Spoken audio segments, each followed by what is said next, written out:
आज देखो live process का हेटरोट्रोपिक टॉपिक है, ठीक है। इसे कनेक्ट करके जहां तक बढ़ेगा उसको बढ़ा देते हैं। हेटरोट्रोपिक न्यूट्रिशन क्या होगा? ऑटोट्रोपिक में क्या था? जो अपना खाना खुद बना रहा है, बट यहाँ पे उसका उल्टा हो जाएगा कि अपना खाना खुद नहीं बना के दूसरे पर डिपेंड कर देगा, ठीक है। इसमें क्या लिख देंगे? उसी के जैसे लिख देंगे the mode of nutrition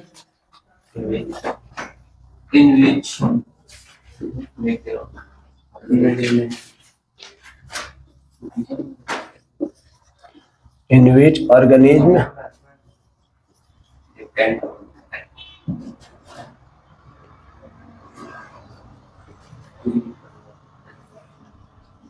depends on other for their food.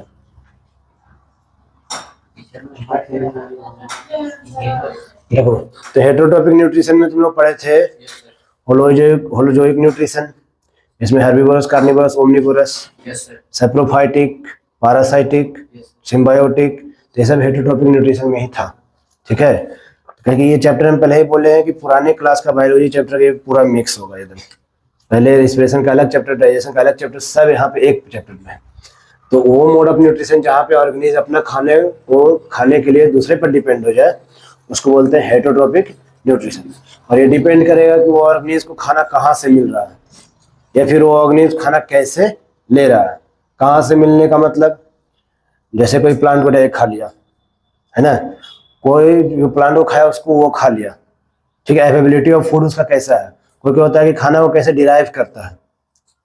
तो खाना को डिराइव करने का मतलब कोई हो गया कि जो सिर्फ मरे हुए चीजों को खाता है, स्कैवेंजर्स ही सब, जिसको सैप्रोफाइट्स बोलते हैं, ठीक है। पैरासाइट क्या होता है? जो लिविंग बॉडी पर रहता है। तो इस तरीके से देख रहे हैं कि हेटरोट्रोपिक में जो भी ऑर्गेनिज्म आएंगे वो अपने खाने के लिए जैसा फूड का अवेलेबिलिटी होगा उस हिसाब से अपने फूड को ऑब्टेंड करते हैं। तो ये जो ऑर्गेनिज्म ही ऑब्टेंड कर रहे हैं ना, कौन ले रहे हैं? ऑर्गेनिज्म। तो ऑर्गेनिज्म भी हमारे पास दो तरीके से होंगे। तो ऑर्गेनिज्म में तुम्हारे सबसे पहले आएगा जो यूनिसेलुलर ऑर्गेनिज्म है, यूनिसेलुलर ऑर्गेनिज्म। तो जो यूनिसेलुलर ऑर्गेनिज्म है वो अपने खाने को कैसे लेगा? तो यूनिसेलुलर ऑर्गेनिज्म एग्जांपल हम लोग को चलेगा कौन? एमोइबा, ठीक है। एमोइबा एक सेल वाला ऑर्गेनिज्म है। अब देखो यूनिसेलुलर और मल्टीसेलुलर में फर्क यही होता है कि बॉडी का कॉम्प्लेक्सिटी बदल जाता है। मतलब ये एक सेल होता है और मल्टी सेल वाले ऑर्गेनिज्म होते हैं जहां पर मल्टी सेल मिलकर specialized tissue for the special function बन जाते हैं। किसमें? मल्टीसेलुलर में। क्योंकि ऑर्गेनिज्म को अपना फूड लेना है, ठीक है। अब ऑर्गेनिज्म जो भी होगा कहीं से फूड ले रहा है, अगर डेड डिकेइंग से ले रहा है तो सैप्रोफाइट्स कहला जाएगा, लिविंग से ले रहा है तो पैरासाइट कहला जाएगा, वो डिफरेंट चीज है। बट ऑर्गेनिज्म चाहे तो वो यूनिसेलुलर होगा चाहे तो मल्टीसेलुलर है। तो ऑर्गेनिज्म जो यूनिसेलुलर है वो कैसे न्यूट्रिशन को ऑब्टेन करता है?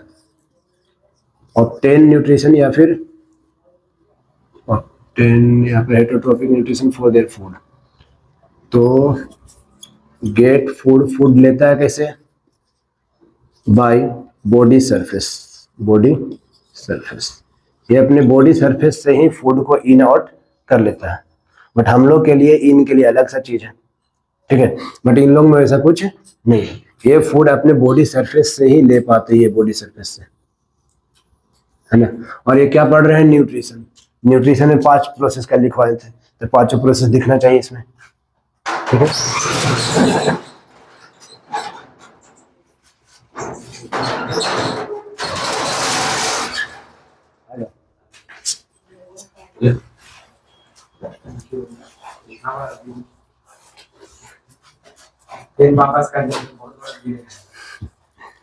दिया है ले लेगा अपने से।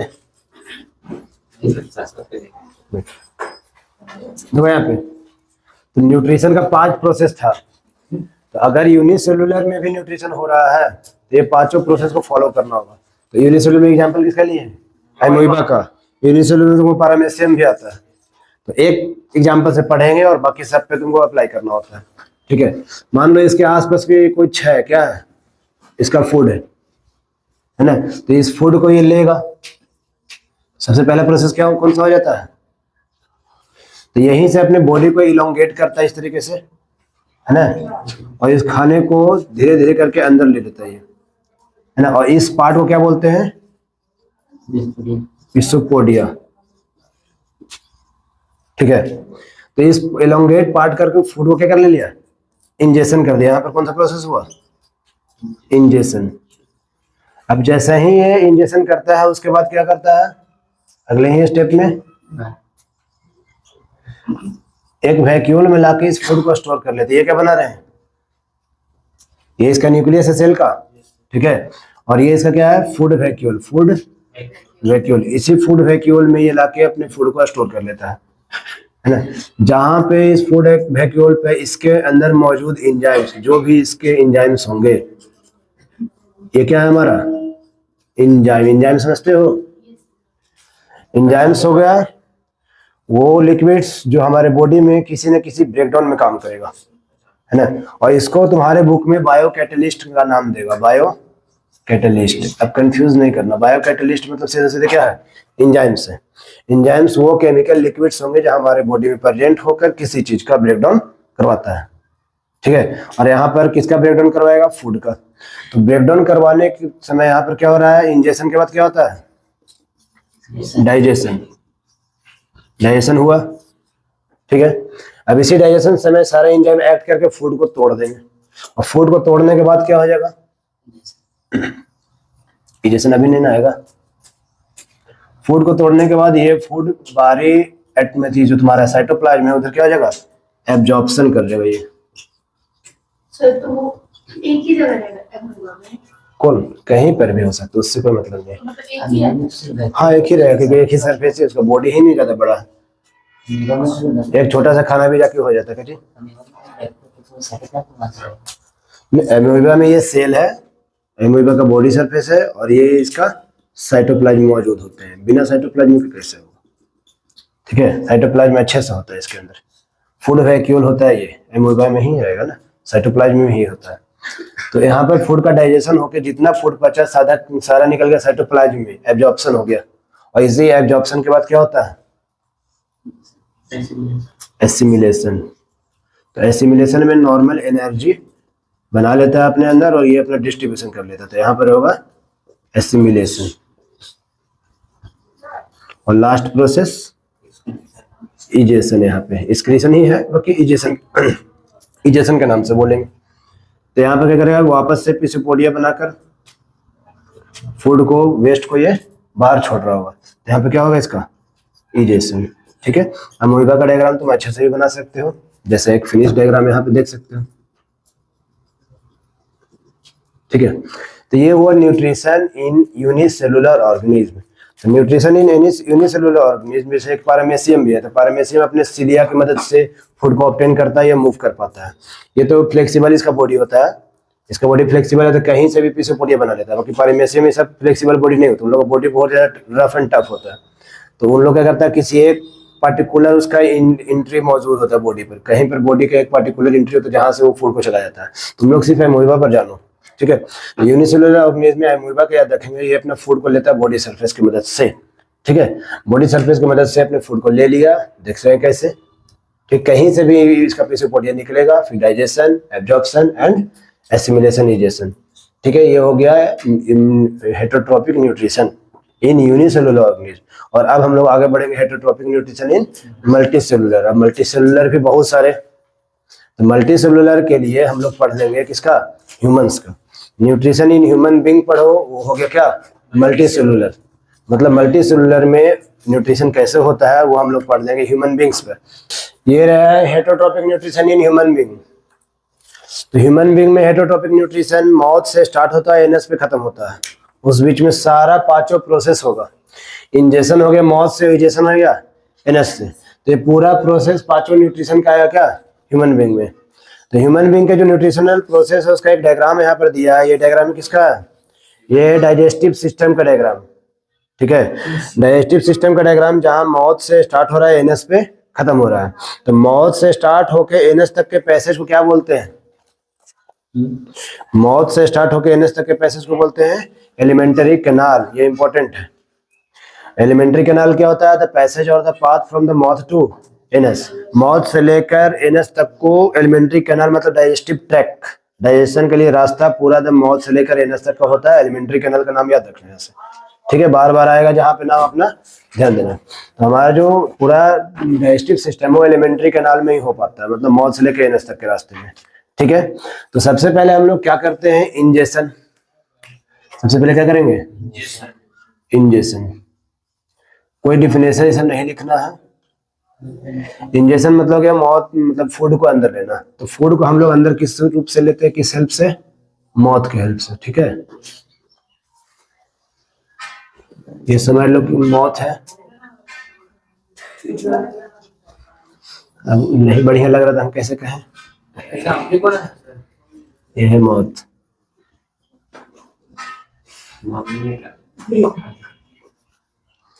इस फिगर को लास्ट में कंप्लीट करेंगे।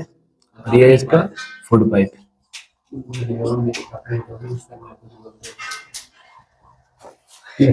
ये मौत है, तो इंजेक्शन मौत में होता है।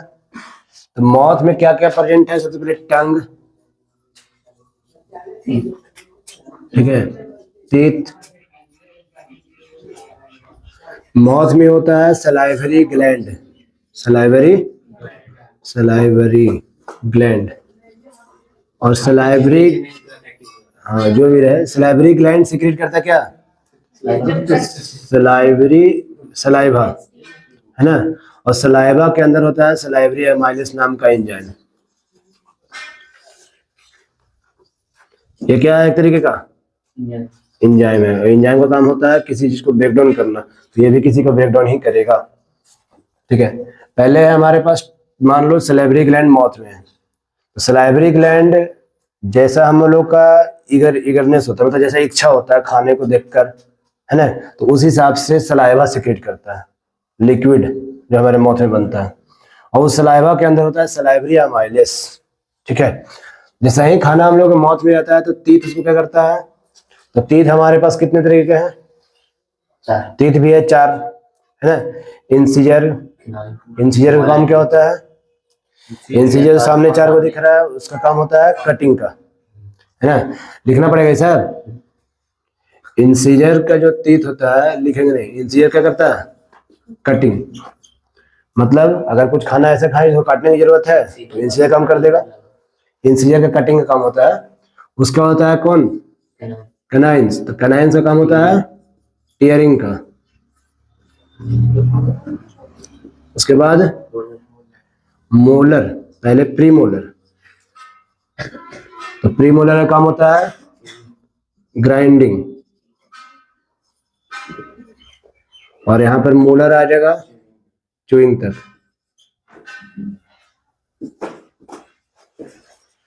तो देखो मिला जुला के टीथ हमारा पूरे खाने को एक जैसा काट के कर देता है, मतलब एक टेक्सचर में कर देता है। अब खाना दाल भात सब्जी कुछ भी खा रहे हैं, सबको काट काट के मतलब उसको क्या बोल सकते हैं, उसको च्यूई कर देता है, ग्राइंड कर देता है, और उसको सबको एक टेक्सचर में छोटा छोटा बदल देता है।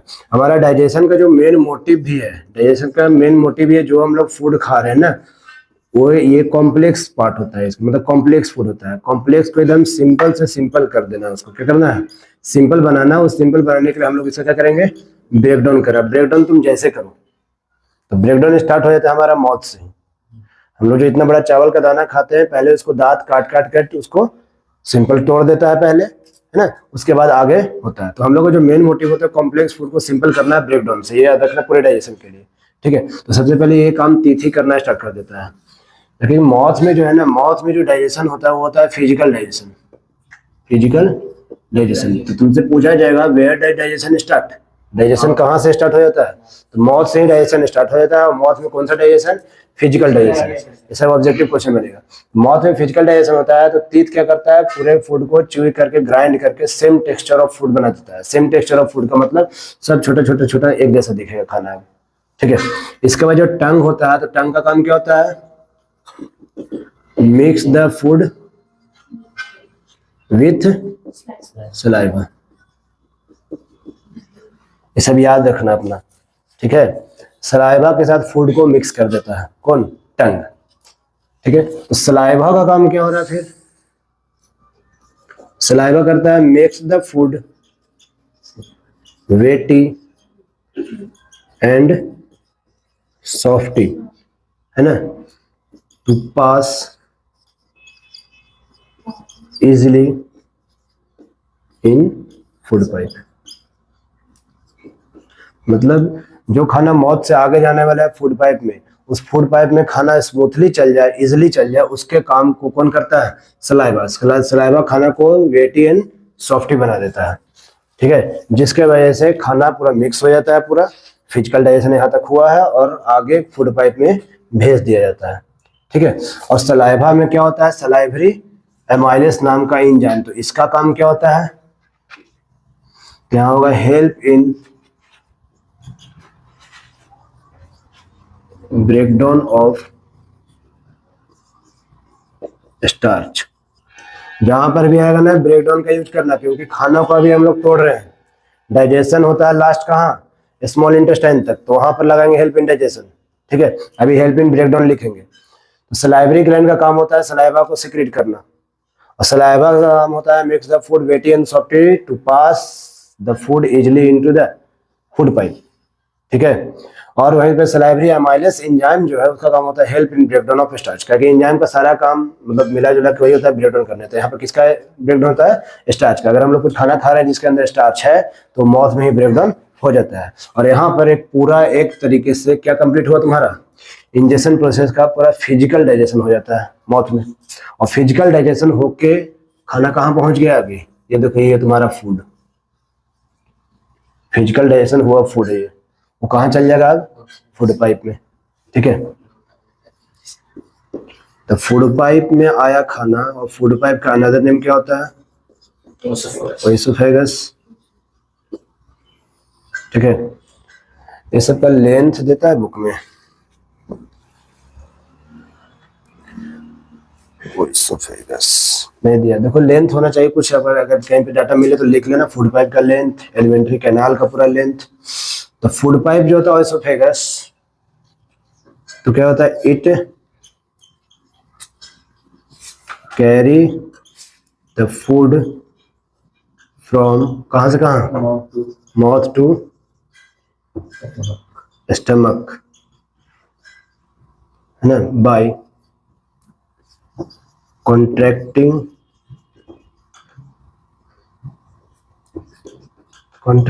and expanding its wall, ठीक है। यहाँ पे मान लो ये फूड पाइप को ड्रॉ कर रहे हैं,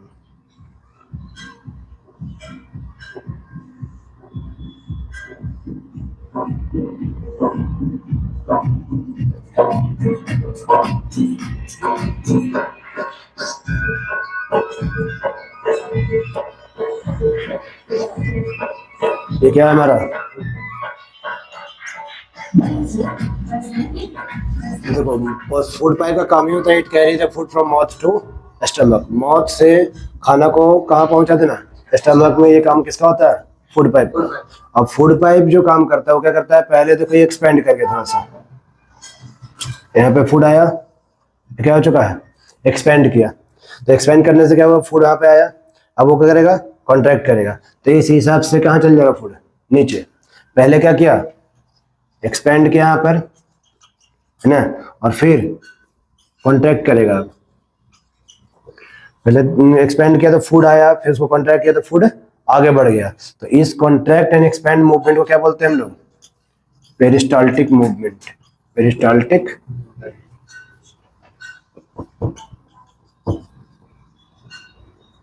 तुमसे पूछा जाएगा कि फूड पाइप किस तरह का मूवमेंट करता है, तो पेरिस्टाल्टिक मूवमेंट याद रखना पड़ेगा। पेरिस्टाल्टिक मूवमेंट का मतलब ये होता है वो कभी एक्सपेंड कर जाए, कभी कॉन्ट्रैक्ट कर जाए, कभी एक्सपेंड कभी कॉन्ट्रैक्ट, उसी हिसाब से फूड हमारा नीचे आ पाता है, ठीक है। और यहाँ पर फूड इजिली मूव कर पा रहा है क्योंकि वो सलाइवा से वेटी बन चुका है, सॉफ्टी बन चुका है, जिसकी वजह से कहीं पर भी फूड फंसता नहीं, आराम से पेट में पहुंच जाता है, ठीक है। अब जो खाना अभी क्योंकि ये सब ना खुद में खुद अपने आप में जैसे मस्कुलर वॉल्स होते हैं, पेट भी है तो मस्कुलर वॉल ही है। जो तुम्हारा फूड पाइप का जो पाइप है पूरा वो भी क्या है? मस्कुलर है। मस्कुलर होने की वजह से आराम से कॉन्ट्रैक्ट एक्सपेंड कर जाता है, और इस मूवमेंट को क्या बोलते हैं? Peristaltic movement. और उसी मूवमेंट की मदद से खाने को वो माउथ से स्टमक तक ला पाता है, कौन? Food pipe. अब खाना कहाँ चला गया? मस्कुलर ऑर्गन स्टमक में। अब खाना कहाँ उतर गया? स्टमक में। तो यहीं तक आज रखते हैं, कल इधर से कंटिन्यू करेंगे, ठीक है, स्टमक से। उसको उतारो।